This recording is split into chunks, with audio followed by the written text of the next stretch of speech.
Hi, welcome to AnimeCons TV. This week we're reporting on Gallifrey One, the Doctor Who convention.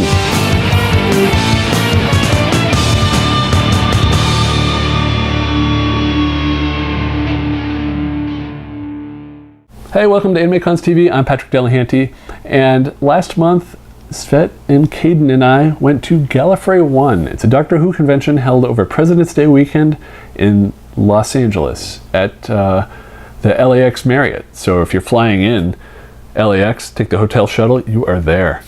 And this was their 30th year, and it's one of the premier Doctor Who conventions in the world.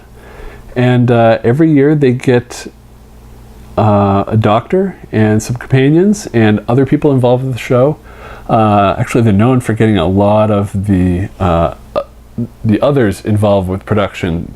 You've got directors, writers, producers, you've got comic writers and comic artists for Doctor Who comics, you've got people who voice Daleks, you've got guest stars, and this year their featured guests, they had John Barrowman, who's Captain Jack, they had Catherine Tate, who's Donna Noble, and their doctor this year was Colin Baker, the 6th Doctor.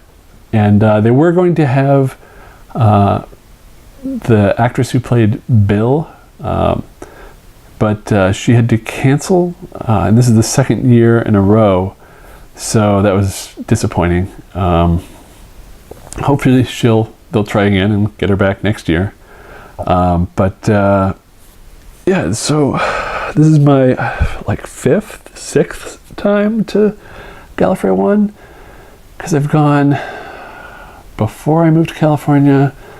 I came a couple times, maybe after I moved to California. Then I took a break for a couple of years, and now I've gone back for 3 years. So it's at least 5th, possibly more. And I reported on it, I think, every time I've gone. So really, what's left to say? Especially for a convention that doesn't change that much, which is kind of one of the problems with Gallifrey One. They are very resistant to change, and it especially shows in their technical programming. If you go into main events and you watch some programming there, you'll see just some mistakes by the tech crew that really frustrate me, because I've been to a lot of conventions with amazing tech crews and I see a nice put together production, and then at Gallifrey, every event I go to in main events, there's always at least one thing that makes you go, oh. Whether it's just having the camera pointed at the wrong thing, having the screen washed out, having the wrong aspect ratio on something, there's always some technical production problem. And I understand these are volunteers, but it's just really disheartening to see this happen year after year after year. And some of it can be, they do need better equipment. And so maybe you get a better AV company. They do,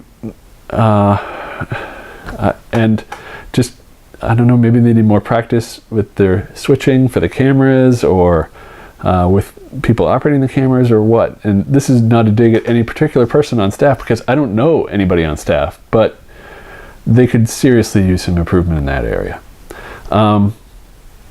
Now, I did enjoy the main events. Like I went to John Barrowman's panel and some other main event panels. It's tough if you're in the back, because they've got one screen way up at the front. It'd be nice if they had a screen, on the other side, halfway back, for people further in the back. Maybe some better stage lighting.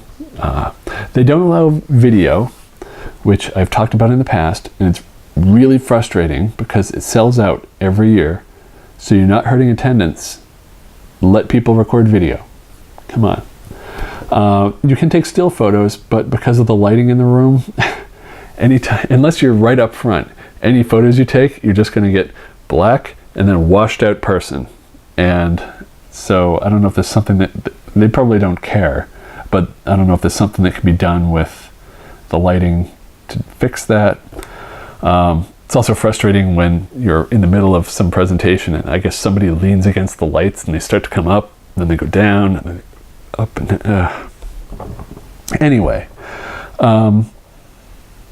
Yeah, so they also don't allow video in panels, which I know some panelists have complained about because they want to record their own panel, but the convention rules say you can't do that. So you can do video in the common areas like the hallways and dealer's room,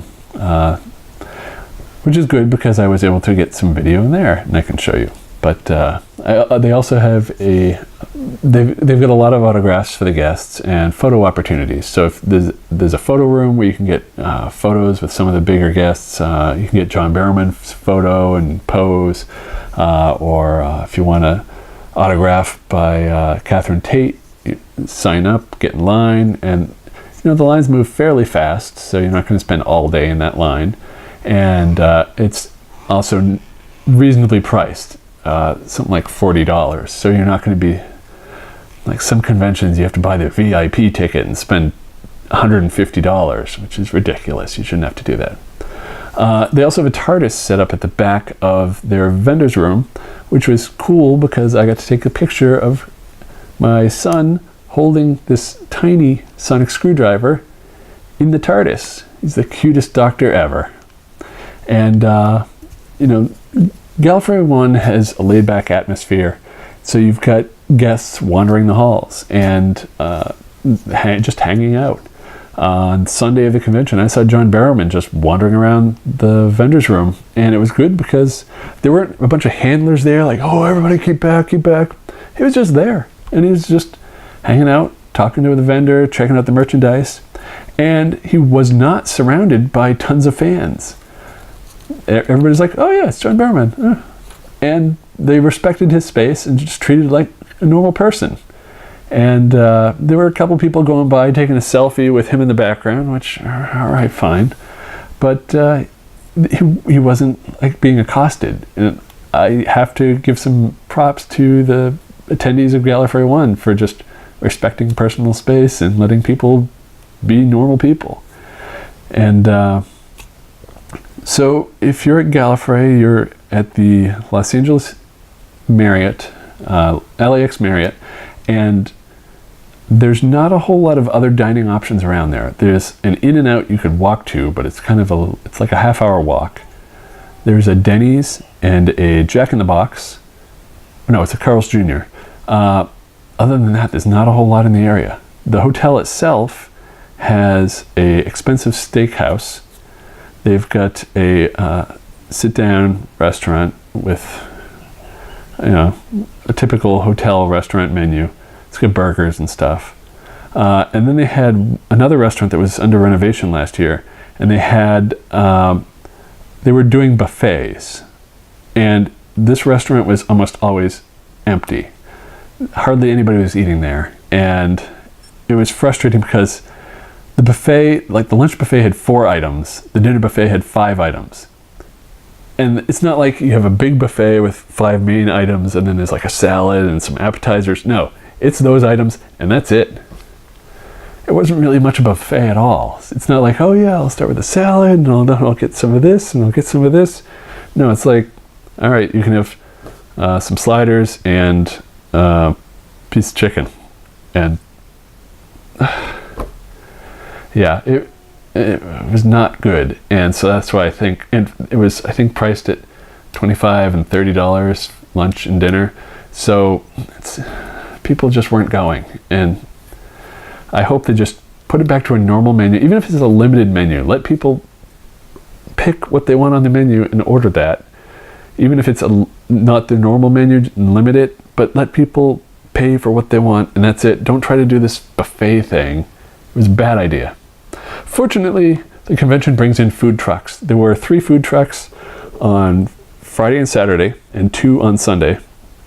And they changed each day. One of the days it was Cousin's Maine Lobster, and I had some New England clam chowder. It was really good. I went back and had more later. They also had Mexican and Japanese, and they rotate throughout the weekend. So if you don't like the 3 food trucks one day, next day it's something different. And they just started doing that, I think, last year, and so it's definitely good. And this year they added extra food trucks, because last year they had one less each day, and it was always packed. And they were still packed this year, but at least it was spread out a little bit more. And let's see, I mean, I've been to the convention so often, and I've reported on it every time. I'm not sure what else to mention. The cosplay was always top-notch. There was an adipose that was really cool. There's Daleks all the time, and they have backdrops that you can get photos taken in front of. The costume contest is a lot of fun to watch. Unfortunately, no video. And yeah, what else? I mean, it's Gallifrey. I've talked about it before. Hopefully they can fix some of those problems they have, and yeah, I'll be back next year. Now, tickets for Gallifrey, they sell out within 24 hours. So if you want to go, you need to know when they're going on sale. Tickets for the 2020 convention go on sale Saturday, April 13th at noon Pacific. That's 3 p.m. Eastern and 8 p.m. UK London time. Tickets are $110, so you better like Doctor Who. $60 for teens, 12 to 16, and $30 for children ages 3 to 11. And if they're under 3, like my son, they're free. And then the hotel, they haven't announced when that will go on sale, but it'll be after, so you can get the ticket first, then try to get a hotel. Even if you don't get the main hotel, there's some that are next door or across the street. And that's a lot of money for tickets, but it's a fun convention, and the guests just mingle, and people hang out in the lobby with LobbyCon. And so yeah, we'll be going back next year and have some fun. And that's Gallifrey One, a Doctor Who convention. They've got some other stuff that's going on besides Doctor Who, but it's mainly Doctor Who. And if you were at Gallifrey One, we would love to hear from you. Or if you have questions about Gallifrey One, we want to hear from you. You can call our voicemail line at 762-ADEQUATE. That's 762-233-7828. Or you can email us at podcast@animecons.tv. And also use those, the voicemail line and the email address to get in touch with us about anything. We are doing a feedback episode next week, so we need your feedback.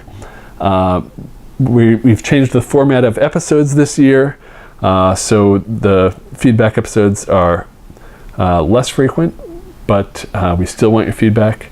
And we are also going to cover news in the feedback episode at the start of that.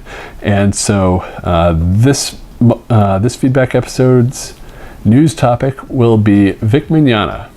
So if you have anything to say about that, you can also leave us a voicemail at 762-ADEQUATE. That's 762-233-7828. Or you can email us at podcast@animecons.tv. And I'm sure a lot of people have a lot to say about that. We're just reporting the news, and we, depending on the amount of feedback, we may have to pick and choose some responses, but we'll take a sampling of what we get. And look forward to that, and that's next week, so we'll see you then. Bye.